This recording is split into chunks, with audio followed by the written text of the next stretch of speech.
10 ohm. It is uniformly stretched so its length become 20 centimeter. The resistance of the wire, the resistance of the wire जल्दी से जल्दी निकालें. The resistance of the wire जल्दी से जल्दी आप find करें बेटा फास्ट.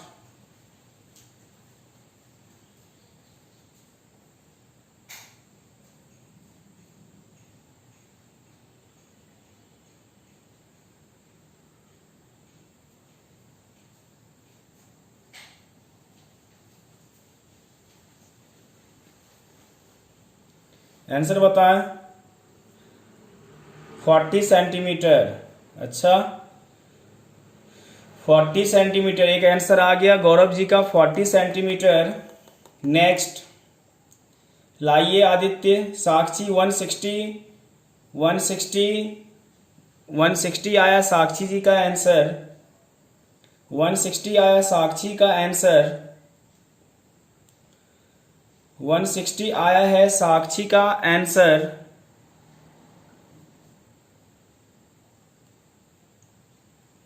वन 160 आ गया है. ठीक है. नेक्स्ट एक आंसर 160 आया है बेटा. देखें ध्यान से. आप सब मिस्टेक यही करते हो. हमको पता था इस क्वेश्चन में मिस्टेक करोगे.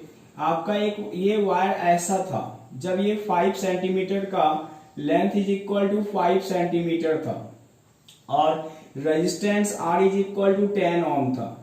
अब इसे स्ट्रेच कर कर इतना लंबा बना दिया है. ठीक है ना. तो L2 इज इक्वल टू कितना हो गया मेरा 20 सेंटीमीटर. ध्यान दो यहां से ये जो L2 है L2 is a 4 times of L1 है. L2 is a 4 times of L1 है. तो यहां से क्या मिलेगा कि n इज इक्वल टू 4 याद आ रहा होगा. ठीक है ना. तो यहां से क्या लिखेंगे R2 is equal to N square R1. Then यहां से क्या लिखेंगे R2 is equal to n कितना है 4 का स्क्वायर. R1 कितना है 10. तो यहां से 16 मल्टीप्लाई बाय 10 तो 160 ओम हो गया बेटा राइट आंसर.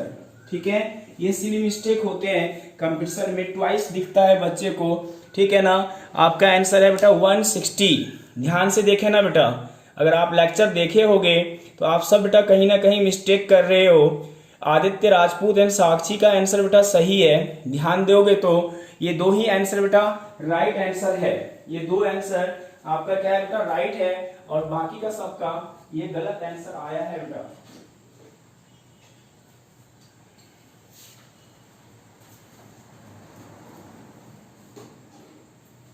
तो बाकी सब बेटा पढ़ाई पर ध्यान दे दें. आप थोड़ा ध्यान से. सिली मिस्टेक होता तो इसीलिए मैं इस क्वेश्चन को आपको दिया ही था कि मिस्टेक कुछ ना कुछ आप करोगे इस क्वेश्चन में.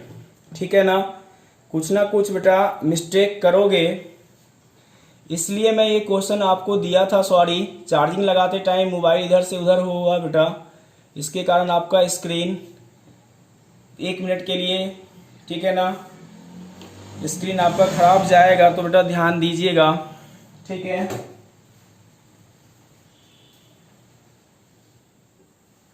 आ गया समझ में. मैं आगे चलूं. तब भी आप करें. क्वेश्चन में आपको ये पूछा है करंट फाइंड करें एंड वोल्टेज फाइंड करें.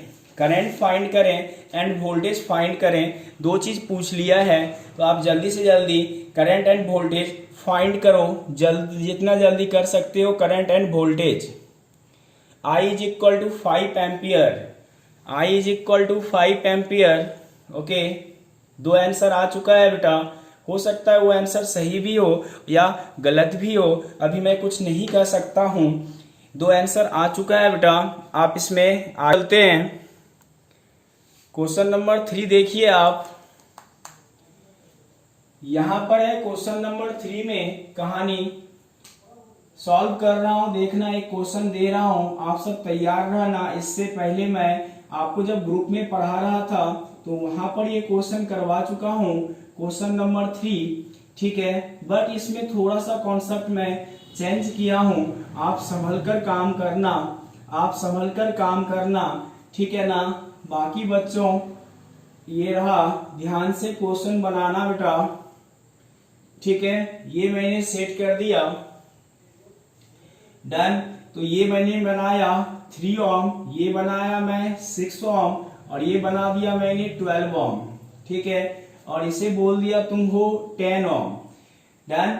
अब मैं पूछा find the equivalent resistance, find the equivalent resistance of circuit, find the equivalent resistance of the circuit, find the equivalent resistance of the circuit, find the equivalent resistance of the circuit।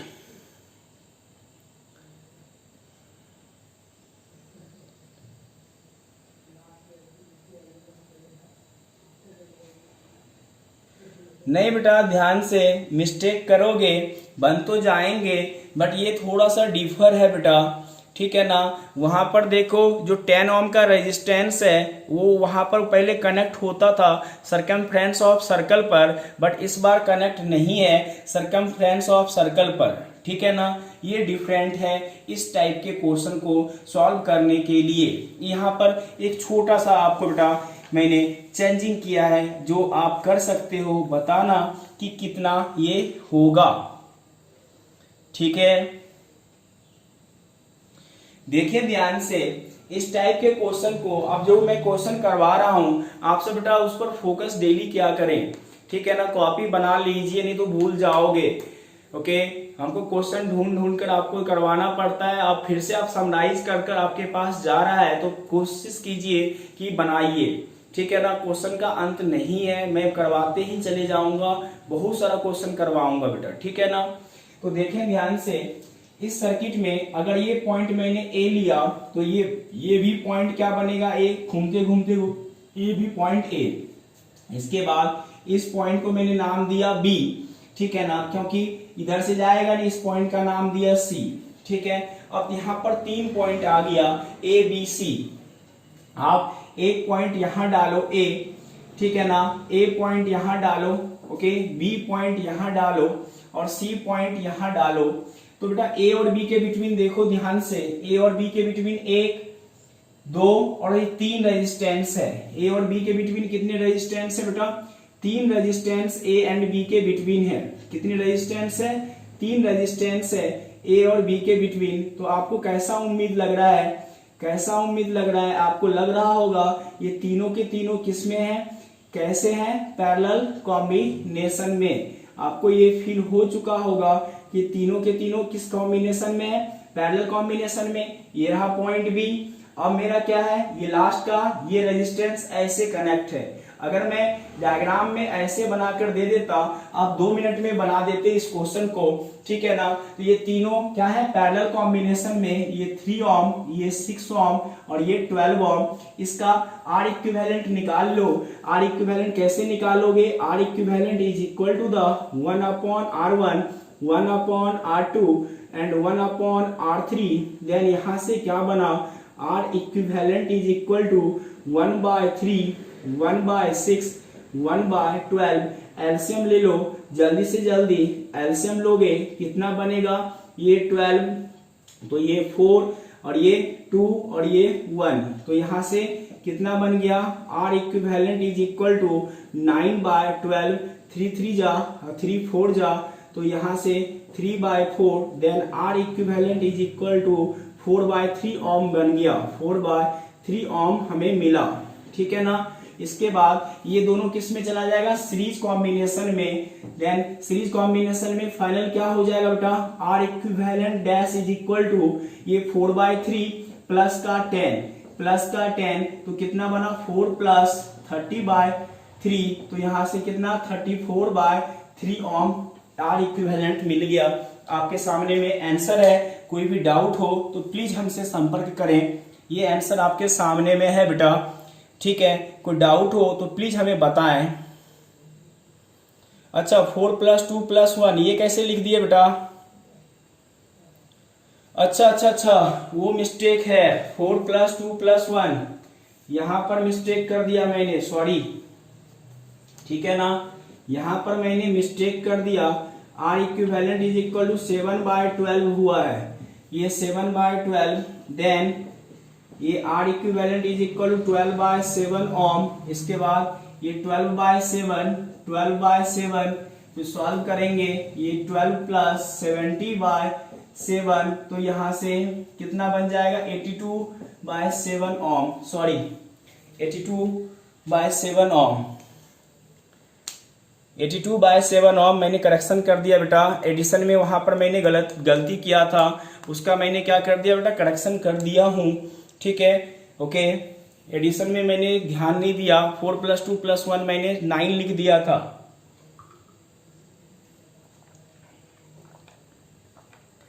बन जाएगा ये question, अरे बन जाएगा, जल्दी repeat करो।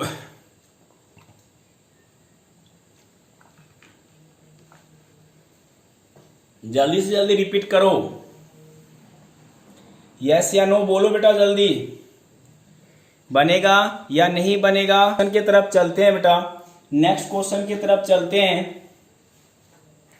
Question number 4, question number 4।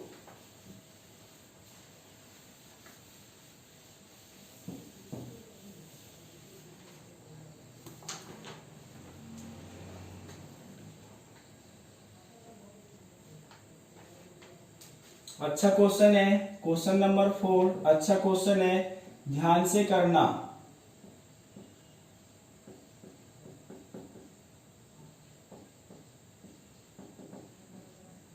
मैं आपको टाइम दूंगा इस क्वेश्चन को करने के लिए 5 मिनट।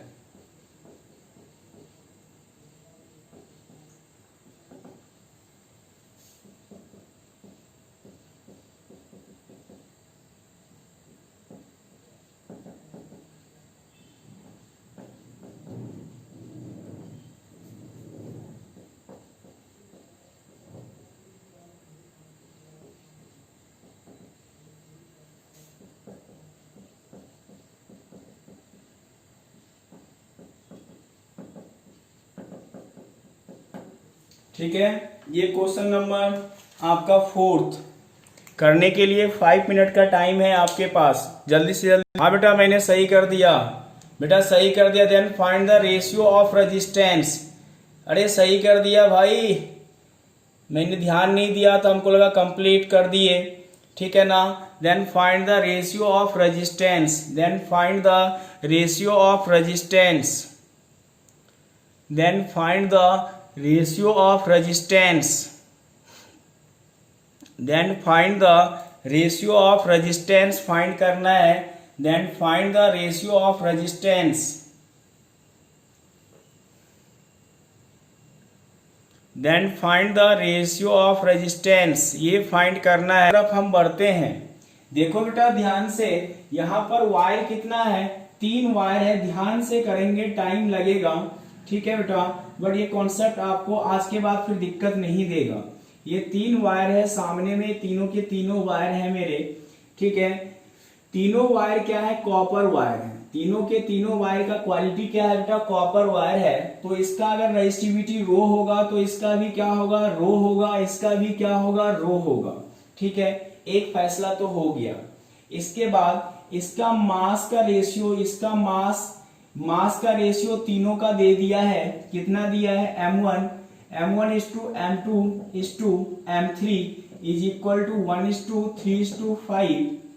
ठीक है, और लेंथ का रेशियो, ये इसका मास है m1, इसका मास है m2, इसका मास है m3, लेंथ है l1, l2 एंड l3, इसका भी यहाँ पर रेशियो दिया हुआ है बेटा। ठीक है ना, मास का भी रेशियो ये दिया हुआ है। ठीक है, इतना तक में किसी को कोई दिक्कत नहीं है बेटा। अब जैसे मास आया, मास इज इक्वल टू क्या हो जाता है मेरा, density is equal to mass upon volume होता है, याद करना। डेंसिटी इज इक्वल टू क्या हो जाता है मेरा, density is equal to mass upon क्या हो जाता है, volume. And mass is equal to क्या, इस यहां से तो मैं बोल सकता हूं मास इज इक्वल टू क्या होगा, वॉल्यूम मल्टीप्लाई बाय डेंसिटी, ये हो जाएगा हमको। ठीक है, अब ध्यान देना यहां पर कैसे सॉल्व करूं मैं, सोचो ध्यान से। ठीक है, अब मेरे पास मास का कहानी दिया है, ये वॉल्यूम हमें निकालना है और ये डेंसिटी डेंसिटी तीनों का क्या हो जाएगा बेटा, तीनों के तीनों का डेंसिटी क्या हो जाएगा मेरा, इक्वल ही चला जाएगा। तीनों के तीनों का डेंसिटी क्या जाएगा मेरा, लेकिन सर रेजिस्टेंस इज इनवर्स। बेटा ध्यान से पढ़े, मास भी है, ठीक है, कुछ भी कर रहे हो आप। तो आर, ये फॉर्मूला होता है आर बराबर रो एल बाय ए, ठीक है ना। अब देख ध्यान से, अब हम क्या करें इसमें, ऐसा डेंसिटी तो सबका कांस्टेंट ही जाएगा बेटा, डेंसिटी सबका क्या जाएगा, कांस्टेंट जाएगा। तो मैं ऐसा क्या कर्म कर दूं ताकि यहां पर कुछ बने। देखो ध्यान से, अगर ये क्या है मेरा एरिया है, ये लेंथ है, ऊपर नीचे एल से मल्टीप्लाई कर देता हूं मैं, ऊपर नीचे एल से मल्टीप्लाई कर देता हूं, तो आपको क्या दिखेगा, resistance is equal to resistivity और ये L square upon A L. अब देख ए एल क्या होता है, वॉल्यूम जो होता है, area multiply by length is called volume होता है बेटा। ये एरिया है, उसको किसी लेंथ से मल्टीप्लाई कर देंगे, ठीक है ना, तो आपका क्या चला जाएगा, वॉल्यूम चला जाएगा। तो ये क्या बन गया बेटा, volume. R is equal to rho L square by भी बोल सकता हूं मैं यहाँ पर, एल स्क्वायर बाय भी बोल सकता हूं यहाँ पर। ध्यान से देखें, कोई प्रॉब्लम यहाँ पर नहीं हुआ होगा। अब देख ध्यान से, तो मैं v के जगह पर ये लिख दूं, v इज इक्वल टू क्या होता है बेटा, mass upon density, volume is equal to mass upon density. तो मैं यहाँ पर ये लिख सकता हूं, देखो ध्यान से, मैं यहाँ पर ये लिख सकता हूं r बराबर रो एल स्क्वायर बाय v के जगह पर मैं क्या पुट कर दूं, देखो v के जगह पर मैं क्या पुट कर दूं, mass upon density, mass upon density. Then यहां से r इज इक्वल टू क्या बना, रो, और यहां से क्या बना, L square into D upon M, ठीक है ना। अब देख ध्यान से, ये फॉर्मूला मेरा बनकर रेडी हो चुका है। अब देख, तीनों के तीनों वायर क्या है, कॉपर वायर है, तो डेंसिटी क्या होगा बेटा, तीनों के तीनों के इक्वल होंगे। डेंसिटी यहाँ पर तीनों के इक्वल, डेंसिटी क्या होगा मेरा, कांस्टेंट रहेगा, क्योंकि सेम मटेरियल का वायर है बेटा, ठीक है। डेंसिटी कांस्टेंट, रो भी कांस्टेंट, डेंसिटी भी कांस्टेंट, तो मैं बोल सकता हूं R directly proportional L square by M, L square by M. यहां तक सबको समझ में आ चुका है? अगर आ चुका है तो प्लीज हमें कमेंट कर दें, ठीक है, प्लीज कमेंट कर दें यहां तक समझ में आ चुका है बेटा। ठीक है, ध्यान से देखें, यहां तक समझ में आ चुका है बेटा, जल्दी रिप्लाई कर दें। R directly proportional L square by M, यहां तक समझ में आ चुका है? यस सर, ठीक है। इसको आदित्य सिंह को आ गया है बेटा, ओम को, दूसरे कोई जल्दी से जल्दी बताएं। यहां तक सारा क्लियर है? यस सर, चलिए यहां तक क्लियर है तो क्वेश्चन भी क्लियर हो गया। कैसे क्लियर हो गया, देखिए ध्यान से।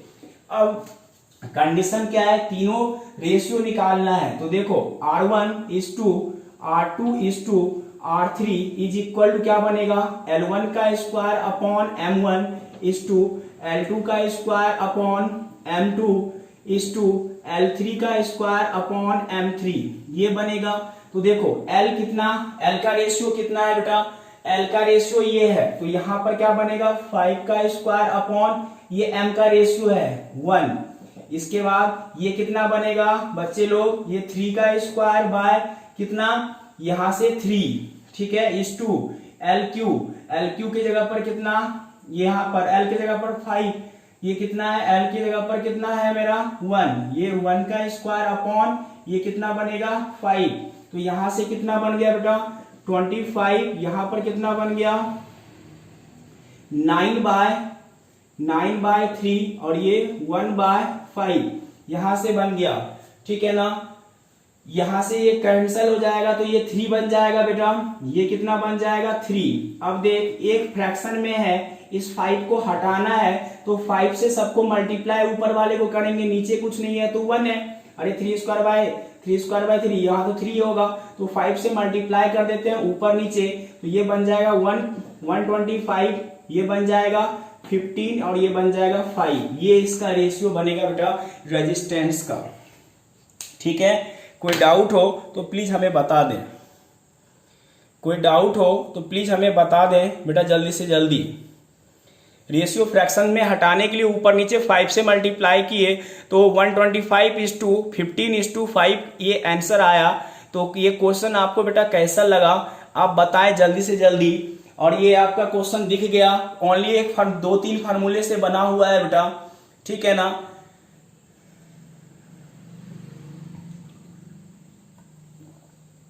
बहुत अच्छा क्वेश्चन है, ठीक है। किसी को भी दे देना बेटा, अपने सीनियर भाई बहन को भी दे सकते हो। ये क्वेश्चन में रुक जाएगा क्योंकि बेसिक है। 12 के बच्चे को भी दोगे ये नहीं बनाएंगे क्योंकि बेसिक आता ही नहीं है। 12 के स्टूडेंट को 10th में पढ़ते ही नहीं है, ओनली पढ़ते हैं Ohm's law, resistance, parallel combination, series combination, छोटा मोटा क्वेश्चन पढ़कर चले जाते हैं, ठीक है बेटा। Aditya Rajput, yes sir, yes भाई।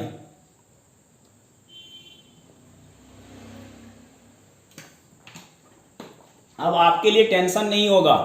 अब ये क्वेश्चन जैसे दिखेगा, आप आज के बाद जैसे आपको दिखेगा बेटा मास और लेंथ, जैसे मास और लेंथ दिखेगा आपके दिमाग में ये चलना चाहिए। जैसे मास और लेंथ दिखेगा आपके दिमाग में ये चलना चाहिए। फर्स्ट टाइम था कंपटीशन में यहीं से स्टार्ट करेंगे। तो समझाने के लिए मैंने आपको डिटेल में